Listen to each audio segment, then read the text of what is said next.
Ici Pierre Nadeau, bonsoir. Je vous souhaite la bienvenue à cette première émission de la série À vous de juger. Tous les mercredis soirs de ce mois de novembre, nous allons jeter un regard de contemporain sur les 4 grands procès qui auront été présentés la veille. Nous allons nous demander comment, nous, aujourd'hui, nous jugerions les accusés dans ces affaires criminelles célèbres. Hier soir, premier procès, celui de Marguerite Ruet-Pitre, accusée de complicité dans l'attentat à la bombe qui entraîna la mort des 23 passagers d'un avion à destination de Bécomo le 9 septembre 1949. À l'origine de ce crime unique dans l'histoire du Québec, un homme, J. Alberguet, qui voulait se débarrasser de son épouse.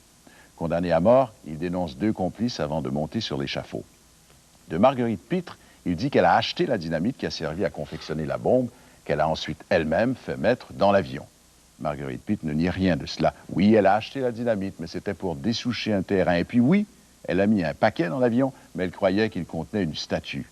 Elle ne sera pas crue et elle sera pendue le 9 janvier 1953, la dernière femme à avoir été exécutée au Canada. Monsieur Ruet, avez-vous, en complicité avec votre sœur Marguerite, participé à l'assassinat de cette pauvre femme et des 22 autres innocentes victimes le matin du 9 septembre 1949?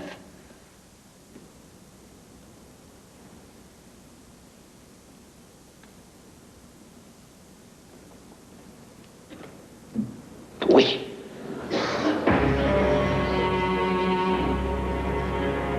Sans le savoir, tous les deux, chacun de notre bord, comme 2 pauvres innocents, on peut dire qu'on l'a aidé, l'enfant. Si vous témoignez, c'est contre vous que vous allez plaider, c'est contre vous que ça va se retourner. Tout le monde est contre vous, vous êtes condamné d'avance. Laissez-moi la chance qui me reste de vous sortir de là. Oui, mais je veux le dire. Entre vous et Maître Dorion, la partie n'est pas égale. C'est lui qui va gagner. Non. Je veux tout le dire. J'ai le droit. Quand même à cause de moi qu'il aurait été albergué, non? Mais je l'avais pas fait arrêter, monsieur le juge. Il serait là pour le dire que c'est pas moi. Pourquoi Stéphane, vous l'avez fait pendre avant mon procès à moi? Pourquoi Stéphane, vous lui avez pas demandé à venir la dire, lui, la vérité? Pourquoi Stéphane, vous avez pas essayé de le piéger avec vos questionnages pour qu'il dise qu'il a menti quand il a dit que c'était moi? Si je l'ai fait arrêter, c'est-tu pour me perdre moi avec lui? C'est-tu pour ça, monsieur le juge? Alors, Marguerite Pitre était-elle vraiment coupable? Depuis hier, vous avez répondu à notre question en très grand nombre. Nous vous communiquerons votre verdict en fin d'émission.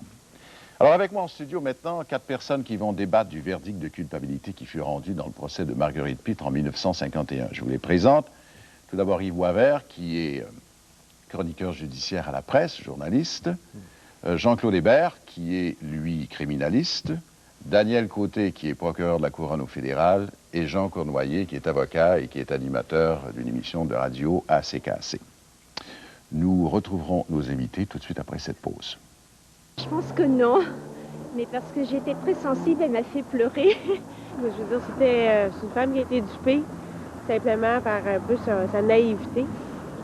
Elle n'a pas grand-chose dans ces affaires-là, mais d'après moi, non. Ça ne méritait pas de la part d'eux. On voyait qu'elle était pas... qu'elle avait pas toute sa tête non plus, là, hier, là, puis ils sont pas occupés de ça, je pense. Elle était coupable. Pourquoi? Parce qu'elle n'avait pas d'affaire à accepter des pots de vin pour faire ça. OK. Et voilà. Merci. Des Montréalais, des Montréalaises interrogés ce matin à Montréal. Alors, nous retrouvons maintenant nos 4 invités, Jean Cournoyer, Jean-Claude Hébert, Yves Boisvert et Daniel Côté. Je vais d'abord leur demander de nous dire s'ils pensent que ce procès aurait connu le même déroulement et la même issue si c'était de nos jours. Alors, Yves Boisvert, vous êtes le premier à qui je pose la question. Je pense que ça se serait passé de façon très différente, mais je ne suis pas convaincu qu'on est à l'abri de ce genre de résultat-là.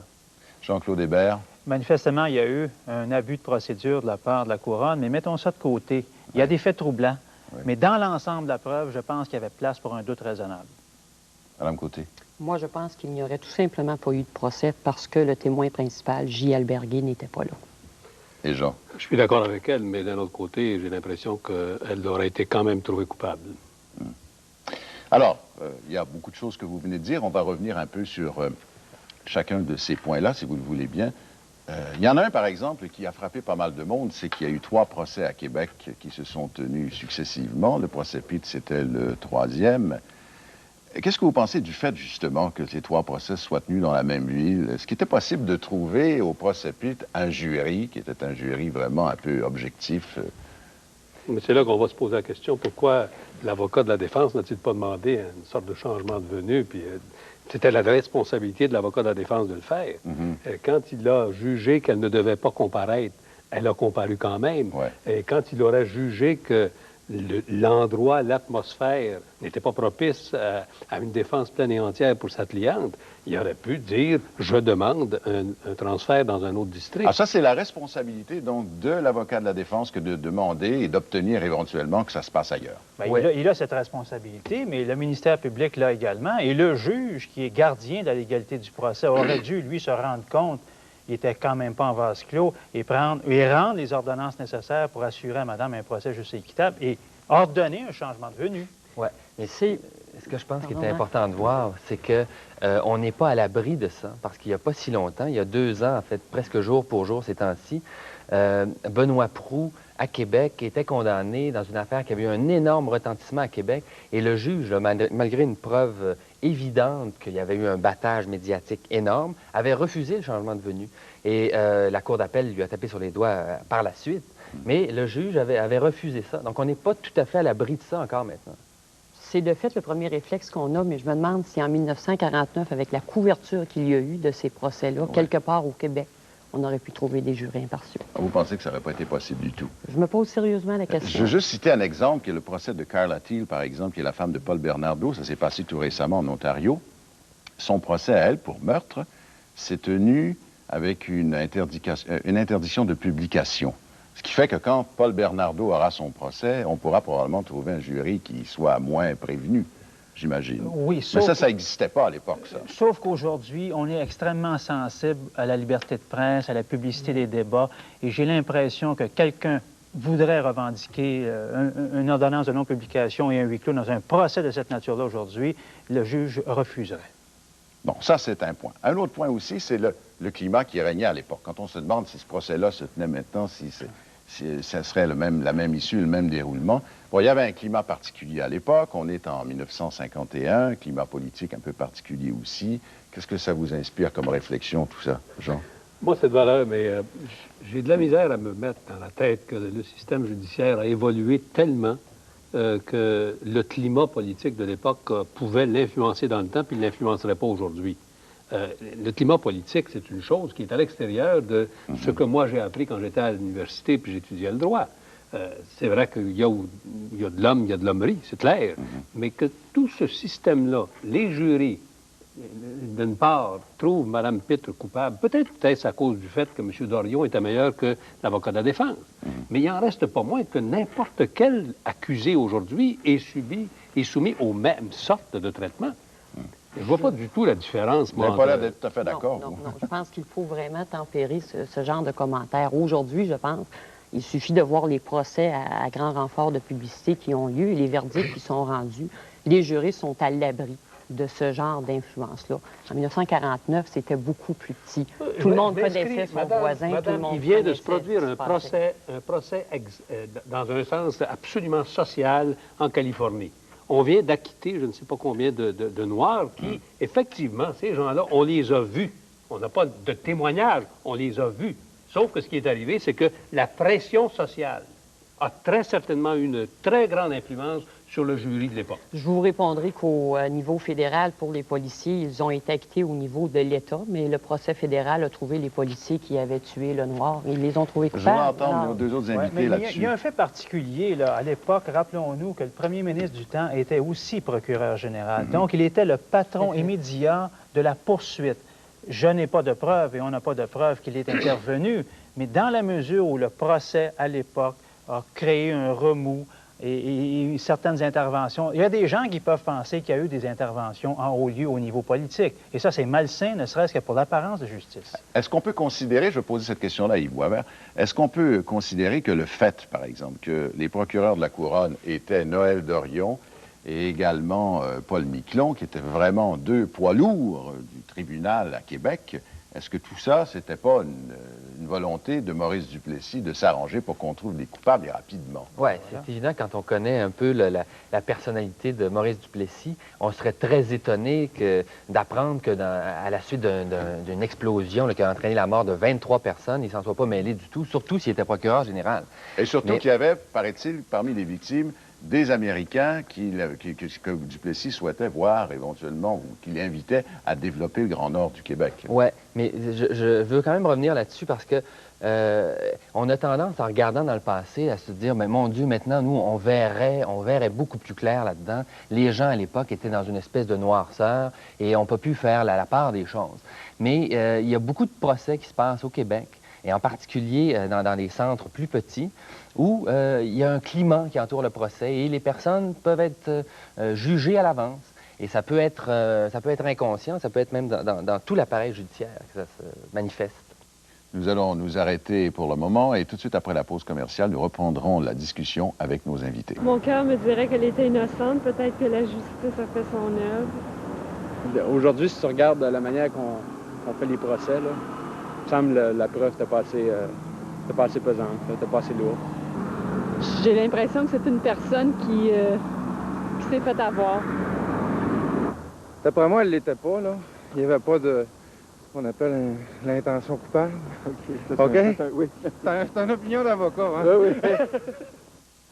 Ben justement, on en a d'autres opinions d'avocats. On en a 4 avocats, 4 juristes en tout cas en studio. Justement, je vais leur demander maintenant de revenir sur ce qui a été évoqué depuis le début. Dans cette cause, le principal témoin, celui en tout cas qui aurait pu être le principal témoin, J. Alberguet, n'était pas là, il avait déjà été exécuté. Ça, c'est une chose qui serait, j'imagine, impensable de nos jours. Tout à fait inconcevable aujourd'hui. Moi, je suis convaincue qu'il n'y a pas un juge qui aurait permis que ce procès-là se tienne avec l'absence du témoin principal. Ça viole les principes de justice fondamentale. Je pense qu'en ces temps de charte, il y aurait eu un arrêt des procédures. C'est la charte, ça. Ça fait partie, je pense, de notre système judiciaire depuis des années, mais la charte est venue renforcer cette situation-là et on ne l'aurait pas permis, j'en suis convaincue. Mais c'est plus que la charte. Un procès, c'est la recherche de la vérité. Ce témoin-là aurait pu incriminer Mme Pitt comme il aurait pu la disculper. Donc, au nom de la recherche de la vérité, on a faussé une partie du processus ici en éliminant un témoin central du drame. Donc, de toute façon, ce que je crois comprendre, ce que vous dites, c'est que ça aurait été comme une sorte de non-lieu. Il n'y aurait jamais eu de procès Pitt. Aujourd'hui, en 1993, on pourrait demander l'arrêt des procédures en disant ce procès-là n'est pas juste équitable, pas juste pour l'accusé, pour tout le monde, y compris la société. Il y a une affaire qui m'échappe. On est en première instance. Bon, c'est la Cour supérieure qui juge en matière criminelle. On trouve, un jury trouve coupable Mme Pitt.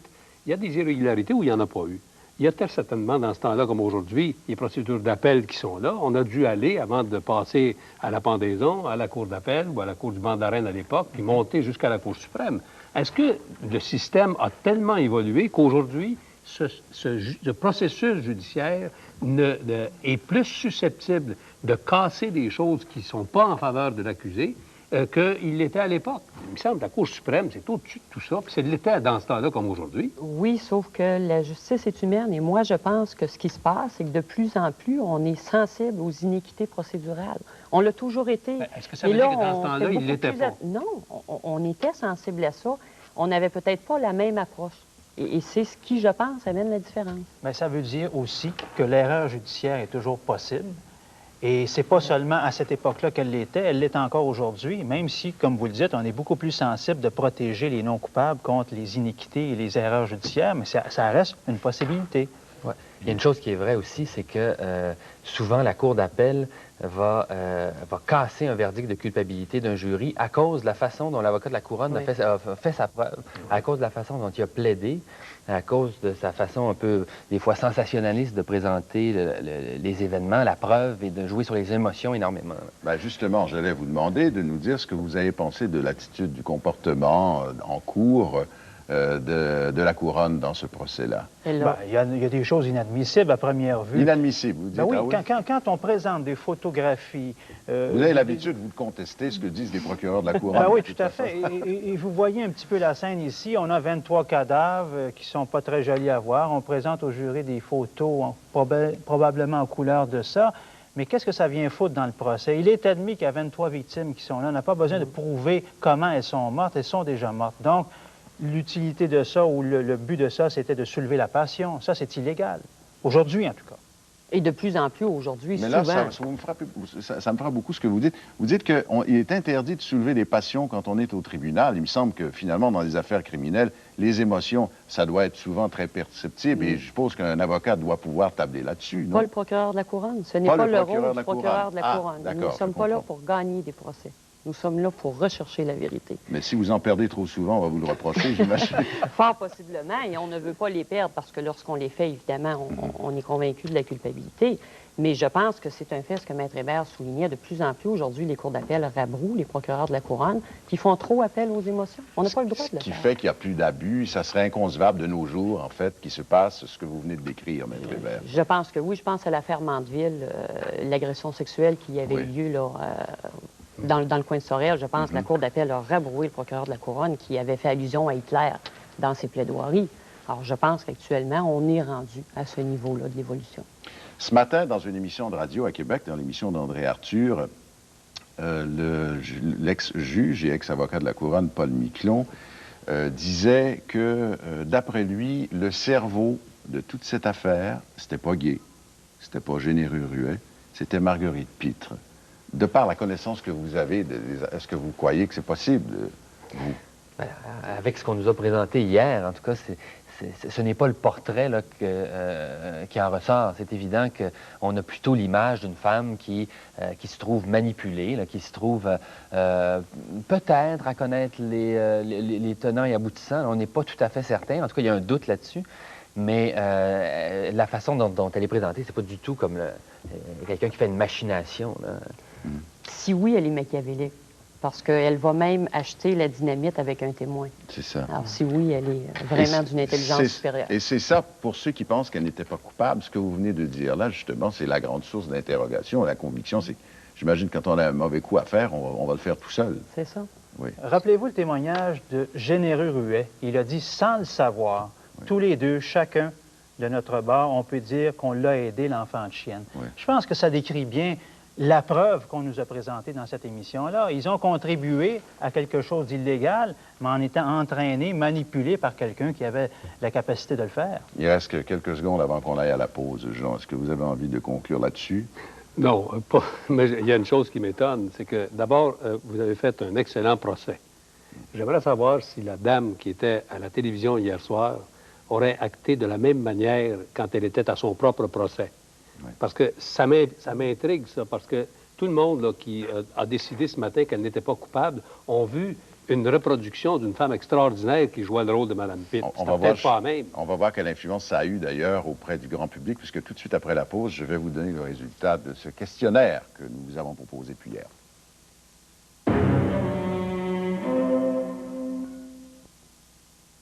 C'est maintenant le moment de vous transmettre le verdict auquel vous êtes arrivés. Marguerite Pitt était-elle coupable? Dans une proportion de 7%, vous avez répondu oui, et à 93%, vous avez répondu non, et nous avons reçu depuis hier soir plus de 5000 téléphones.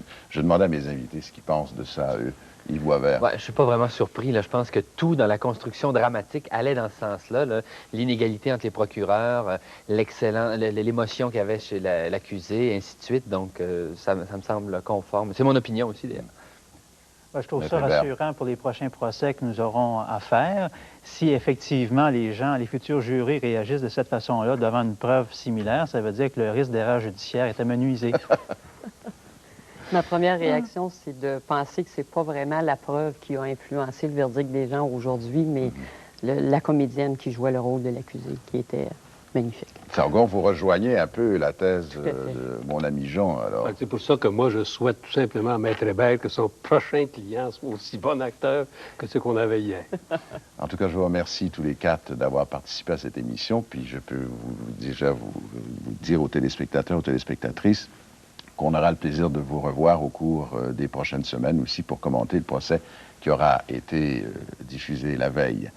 Et je remercie aussi le public d'avoir répondu en grand nombre à notre question. Alors ici Pierre Nadeau, je vous donne rendez-vous mardi soir prochain, 21h, pour un deuxième grand procès. C'est sur le procès de l'abbé Delorme. L'abbé Delorme a été accusé en 1922 du meurtre de son frère. Voici quelques extraits. Monsieur l'abbé, Vous n'avez aucune inquiétude. Aurais-je des raisons d'être soucieux? On dit que vous pourriez être accusé du meurtre de votre frère. Vous devenez fou. Oubliez-vous que ceci est une soutane. Bibi est protégé. Et si on vous accuse malgré cela? Personne ne peut m'arrêter. Bibi ne sera jamais arrêté. D'ailleurs, Sa Majesté, le Premier ministre Tachereau, ne fera jamais ça.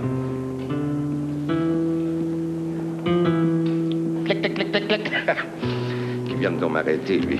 J'en avais un dans ma machine, mais j'en ai un autre chez moi et je ne me gênerai pas, vous pouvez en être sûr.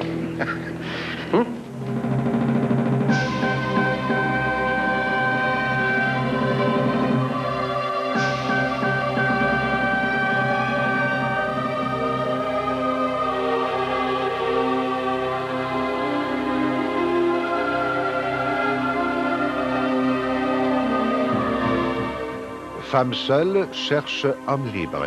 Une soirée de rencontre et de surprise dans En cas Dieu, demain, 19h.